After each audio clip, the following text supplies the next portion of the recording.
hardest hit was Morton County, God, I'm Kansas, hungry. where Edgar and Rena Cohen Finish off this workout. now diminished by Clear eyes, full hearts. daughter Can't and lose. grandson from dust pneumonia. The Cohens were determined to stick it out, but their county would lose nearly half of its population and would close 11 of its 17 rural schools because the dust storms refused to relent. You never got used to them. You just hated every one of them because you knew it was going to do damage outside, and you knew you was probably going to lose some more neighbors. We was in school then, and you go to school one day, your neighbors was there at school, and next day they'd moved away. Kind of a sad time that way. My aunt and uncle decided they had to go to California to get away from the dust. We all went over to see them off, and they took everything that they could in their car. Fingertip push-ups. The last thing Daddy said to my Uncle Jack was, "Do you have enough money for gas to get there?" And Jack told him however much he had. And Daddy said, "Well, I've just got $17 on me, but I want you to take this so you'll have enough money for gas."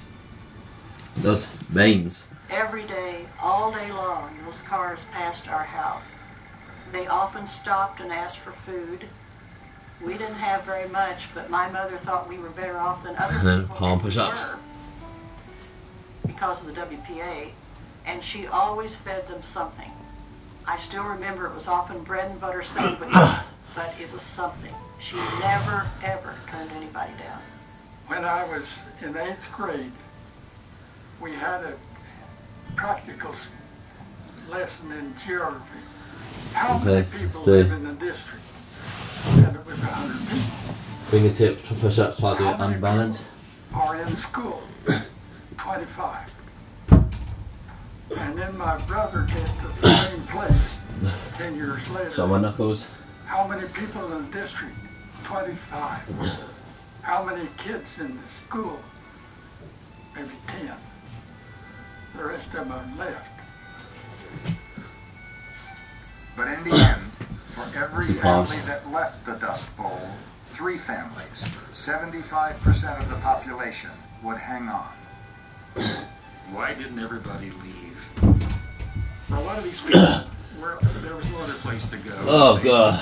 In their minds, I'm so hungry. Dying hard. Their lives there, they had family buried in cemeteries. Why did they stay? The plains can lay a hold on your affection if you're there for a generation or two. And they're a glorious place to live at times. The great skies and the openness and the sense of freedom there were powerful draws for these people.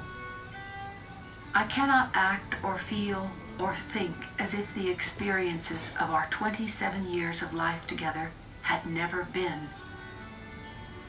And they are all bound up with the little corner to which we have given our continued and united efforts. I can look backward and see our covered wagon drawn up by the door of the cabin in the early light of that May morning long ago. Can feel again the sweet fresh breath of the untrodden prairie and recall for a moment the proud confidence of our youth. But when I try to see the wagon or the old Model T truck headed in the opposite direction, done. our